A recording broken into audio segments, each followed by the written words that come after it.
When I sent out that final flock note message this morning, day 33, kind of breathed a sigh of relief, as daily videos are over. And Father Calloway set up this structure in which he went through the litany for each one of the days. So it was like the litany was over. And I was just thinking during the Holy Hour, if I was to continue the litany, what would I add to that litany? So these are like experiences I've had that I could add on and keep adding on to the litany. So the first one, if I had to continue the litany, would be St. Joseph, the sneaky guy. Pray for us, the sneaky guy. See, one time, my first IPF retreat in Omaha, Nebraska, it stands for Institute of Priestly Formation. It was the first time I ever prayed to St. Joseph. And on the last day in the morning, I had this prayer. I was like, okay, St. Joseph, if I want to continue, devotion to you, you got to give me some sign. And no joke, I was walking to the chapel that morning across the university campus, and it was really early in the morning. No one else was there. And right on the ground was a prayer card. And I looked at it, and it's St. Joseph prayer card. It says, Memorare to St. Joseph. And that's been like the only thing that I've ever kept for devotion to Joseph pretty well until the last year or so. So it's like he's a sneaky guy. He kind of just like entered in that one moment for me.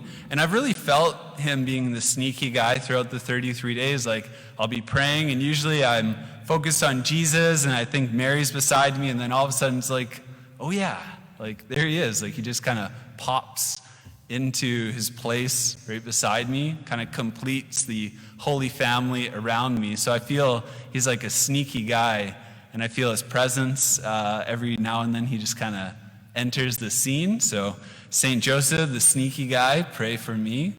The other one is St. Joseph, the inadequate father, pray for me. Because when I was ordained a priest, and on the night that I was ordained, I had to give this speech after, and I thought, I'm just going to wing it, whatever comes to mind. And I go up to the ambo, and I don't know what to say, and I'm just like, but then I was so struck with the idea of being called father by Archbishop Miller that I really felt inadequate, especially when I was like, oh, I'm speaking to all my sons and daughters, and here I am now a father. I just felt so inadequate. And so I've really been able to, that's what led me to want to do the consecration to St. Joseph. I felt so inadequate as a father, and then I'm like, okay, St. Joseph must have felt really inadequate as a father, so I could probably relate to this guy for the rest of my life in feeling inadequate. But what's so amazing is that even in my inadequacy, it led to the consecration to St. Joseph program. And so the beautiful lesson is like, if you realize you have some inadequacy and you bring that to God, you bring that to prayer, like, it can bring amazing blessings. I totally forget how the consecration to St. Joseph program happened. I was just like, I think I just contacted Annie and Angie someday. I was like, I think I want to do this. And then told Father Hamilton, he's like, yeah, let's do it. So inadequacies can lead to blessings. So St. Joseph, the inadequate father, pray for me. And the third one is St. Joseph, the proud dad, pray for me. Sending out like so much stuff on YouTube and online, like you really put your heart out there. Like I'm not a robot, I have a heart, and sometimes like I really crave affection or support. And like I got my mom, and she's like the cheerleader. She's like every day like supporting me, and there's a whole group of like women and some friends who are like really supportive, but there's something on a whole different level, whole different category when it's from a father. Like really crave the love, the affection, the support of like a proud dad. And I experienced it last Sunday when I went home, and my dad's like a quiet guy, like St. Joseph, and my dad just kind of like said, I forget what he said, but I definitely know how I felt after. But it was something like, I just want to say, like, I'm really proud of the videos you've been putting out. Like, I look forward to them every day. And it was just like I just might have been, oh, thanks. But like deep down inside, and then especially as I was praying about it, I was like, yeah, that's what I crave above all. And so for me, just that affirmation from my dad's like a sign of St. Joseph, like entering into my life through one of my key father figures, my dad. So St. Joseph, the proud dad, pray for me.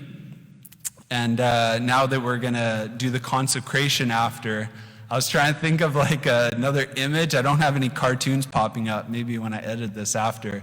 But I was thinking like, what's like consecration like? And I was thinking in elementary school especially, you have, when you have sports, like you have dodgeball and you line up, and it's like you have leaders, and the leaders like pick, one person, like you're on my team, you're on my team.